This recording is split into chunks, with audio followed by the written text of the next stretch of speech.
हाँ तो बच्चों, आज हम लोग वैद्युत आवेश और क्षेत्र में ये बात करने जा रहे हैं कि आवेश का स्थानांतरण करने से उस पदार्थ या उस बॉडी के द्रव्यमान के ऊपर क्या प्रभाव पड़ता है, इसके बारे में थोड़ी सी जानकारी प्राप्त करेंगे। और एक बॉडी से दूसरी बॉडी में अगर इलेक्ट्रॉन का स्थानांतरण होता है, यानी एक बॉडी से अगर दूसरी बॉडी में इलेक्ट्रॉन का स्थानांतरण होता है तो उसके द्रव्यमान पे इसका क्या प्रभाव पड़ता है, या एक कूलाम आवेश का स्थानांतरण करते हैं तो कितने इलेक्ट्रॉनों का स्थानांतरण हमको करना पड़ता है। तो आपको बता दें कि सपोज दैट हमने बॉडी ए से बॉडी बी में हमने अगर एक इलेक्ट्रॉन को स्थानांतरित किया, ध्यान दीजिएगा, बॉडी ए से बॉडी बी में अगर हमने एक इलेक्ट्रॉन को स्थानांतरित किया है तो होता क्या है कि इस पे एक यानी इस पे पॉजिटिव चार्ज क्या करेगा, बढ़ जाएगा, और इस पे निगेटिव चार्ज बढ़ेगा। एक इलेक्ट्रॉन जब यहाँ से यहाँ जाता है, और आपको मैं बता दूं कि जो आवेश होता है वो क्या होता है कि द्रव्यमान रहित बॉडी होती है, लेकिन ये ध्यान रखिएगा इलेक्ट्रॉन जो होता है वो आवेश नहीं होता है, इलेक्ट्रॉन एक मूल कण होता है। क्योंकि आपको बता दें कि एक इलेक्ट्रॉन जो होता है इसका आवेश जो होता है वो 1.6 × 10⁻⁹ कूलाम होता है, और एक इलेक्ट्रॉन इसका जो ये आवेश हो गया, ये क्या है आपका आवेश है, और द्रव्यमान जो होता है इलेक्ट्रॉन का तो वो कितना होता है, द्रव्यमान जो होता है वो होता है 9.1 × 10⁻31 kg। तो इलेक्ट्रॉन का द्रव्यमान होता है लेकिन आवेश का कोई द्रव्यमान नहीं होता है, लेकिन आवेश इलेक्ट्रॉन या प्रोटॉन इनके माध्यम से ही जो होता है वो जो है हम क्या करते हैं, आवेश का स्थानांतरण करते हैं। तो अगर बॉडी ए से बॉडी बी में एक इलेक्ट्रॉन जाता है तो इस पे क्या हो जाएगा, इलेक्ट्रॉन की कमी हो जाएगी और इस पे इलेक्ट्रॉन की अधिकता हो जाएगी। तो सिंपल सी बात है, इनके द्रव्यमान पे क्या प्रभाव पड़ेगा, तो बॉडी ए का द्रव्यमान कम होने लगेगा, कम हो जाएगा, और बॉडी बी का द्रव्यमान बढ़ जाएगा। क्यों?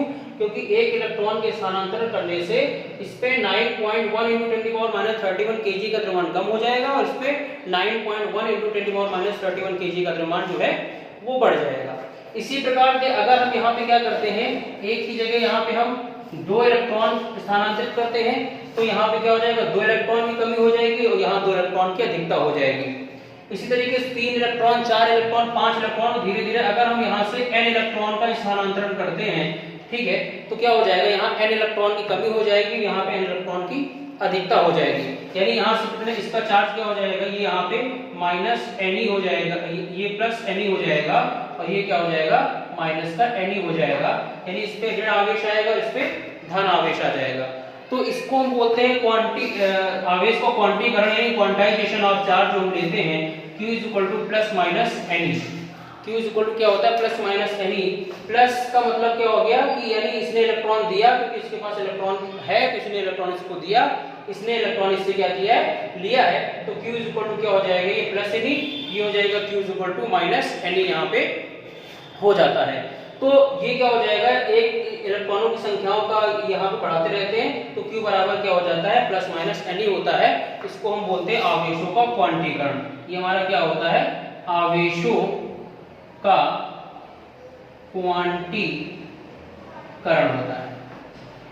अब यहीं से क्वेश्चन पूछ दिया जाता है, जैसे इसी को अगर हम मान लेते हैं तो यहीं पे क्वेश्चन ये पूछ दिया जाता है कि अगर एक बॉडी, यानी अगर क्वेश्चन यहाँ से ये उठता है कि किसी एक बॉडी से दूसरी बॉडी को हम एक कूलाम आवेश देते हैं, यानी इस बॉडी से ए बॉडी से बी बॉडी को एक कूलाम आवेश देते हैं, तो कितने इलेक्ट्रॉन हम स्थानांतरित करते हैं। यानी अगर ए बॉडी बी बॉडी को एक कूलाम आवेश देती है तो कितने इलेक्ट्रॉनों को ये स्थानांतरित करती है, इसके बारे में ध्यान रखिएगा। तो जो आवेश है वो हमारी भौतिक राशि है जिसका मात्रक होता है कूलाम, ठीक है। तो अब यहाँ पे क्या हो जाएगा, फॉर्मूला क्या होता है, Q Ne होता है। हमको यहाँ पे नंबर ऑफ इलेक्ट्रॉन यानी n आपको यहाँ से निकालना है। Q यहाँ आपको दिया गया है 1 कूलाम, और E आवेश होता है 1.6 × 10⁻19, ठीक, कूलाम। तो इस पे आवेश होता है। तो ये क्या हो जाएगा, यहाँ से n निकालोगे तो n हो जाएगा Q/E। तो यहाँ n आ जाएगा 1/1.6 × 10⁻19 कूलाम। ये ऊपर चला जाएगा तो ये आ जाएगा n = 1/1.6 × 10⁻19। पॉइंट हटाओगे 0 ऊपर चला जाएगा। तो जब इसको आप सॉल्व करेंगे तो यहाँ पे आपका n बराबर आ जाएगा 6.25 इंटू 10⁻18 इलेक्ट्रॉन। अगर हम आपको बता देना चाहते हैं कि अगर किसी भी बॉडी को एक बॉडी से दूसरी बॉडी में अगर 1 कूलम आवेश को स्थानांतरित करते हो तो उसके साथ साथ आप क्या करते हो 6.25 इंटू 10⁻18 इलेक्ट्रॉनों का क्या करते हैं स्थानांतरण करते हैं। तो इस बात को जरा ध्यान रखिएगा। तो हमने आपको बहुत सारी चीजें यहाँ पे आवेश के बारे में बताया। आवेश में क्वांटाइकरण होता है, आवेश में प्रेरण की घटना भी होती है और आवेश में घर्षण की भी घटना होती है। तो घर्षण की घटना आपने आपको बताई थी कि क्या होता है कि रगड़ने से जो है आवेश की उत्पत्ति होती है। इसको आप लोगों को ध्यान से देख लेना है और इसका स्क्रीनशॉट आप ले सकते हैं। उसके बाद अब हम बात करते हैं आगे यहाँ पे कि आखिर प्रेरण की घटना क्या होती है, उसके बारे में भी हम थोड़ी सी जानकारी यहाँ से प्राप्त करेंगे कि आवेशों में ये प्रेरण की घटना क्या होती है, इसके बारे में देख लेते हैं। जैसे कि यहाँ पे देखते हैं कि प्रेरण की घटना क्या होती है। तो प्रेरण के लिए अगर हम लोग यहाँ पे बात करते हैं कि जैसे कि सपोज दैट हमने ये बॉडी ले ली, ये इलेक्ट्रिकली न्यूट्रल है, इस पे जितने पॉजिटिव चार्ज हैं उतने ही यहाँ पे निगेटिव चार्ज है। तो ये बॉडी कैसी है, इलेक्ट्रिकली न्यूट्रल है। अब हम क्या करते हैं, एक जो है रॉड जो है पॉजिटिव आयन की जो रॉड है वो इसके पास लेके जाते हैं। तो जब पॉजिटिव आयन की रॉड इसके पास लेके जाएंगे तो क्या होता है कि आपको पता है कि निगेटिव चार्ज मतलब अब क्या होता है, अपोजिट चार्ज में आकर्षण होता है और सेम चार्ज रिपल करते हैं। तो यहाँ क्या हो जाएगा कि जब पॉजिटिव रॉड को इसके पास लेके आओगे तो यहाँ पे क्या होता है कि आयन जो होते हैं अपनी जगह को बदलते हैं, और जब आयन अपनी जगह को बदलते हैं तो वहाँ पे क्या होता है, यहाँ पे एक आवेश ये क्या हो जाएंगे अपने स्थिति को जब बदलते हैं तो ये यहाँ पे आवेशित हो जाते हैं। तो यहाँ पे क्या हो जाएगा, निगेटिव चार्ज जो होता है इस सरफेस पे आ जाएंगे, पास आ जाएंगे, और पॉजिटिव चार्ज से क्या हो जाते हैं, दूर हो जाते हैं। इसके कारण क्या हो जाता है, ये आवेशित हो जाता है। ये हमारी प्रेरण की घटना होती है। अगर दूसरे केस में अगर हम निगेटिव रॉड को जो है इस बॉडी के पास लेके आते हैं तो पॉजिटिव आयन जो होते हैं इसके पास आ जाते हैं और निगेटिव आयन इससे दूर चले जाते हैं। ये जो हमारी घटना होती है इसको हम बोलते हैं प्रेरण की घटना। तो प्रेरण की घटना के आधार पे जो है हम लोग इसके बारे में समझते हैं। तो ये हमारे आवेश के बारे में बहुत सारी बातें हो गई। इसी तरीके से आवेश में क्वेश्चन जो पूछे जाते हैं Q = Ne के आधार पर ही पूछे जाते हैं कि कितने इलेक्ट्रॉन की अधिकता है, कितने इलेक्ट्रॉन की कमी है।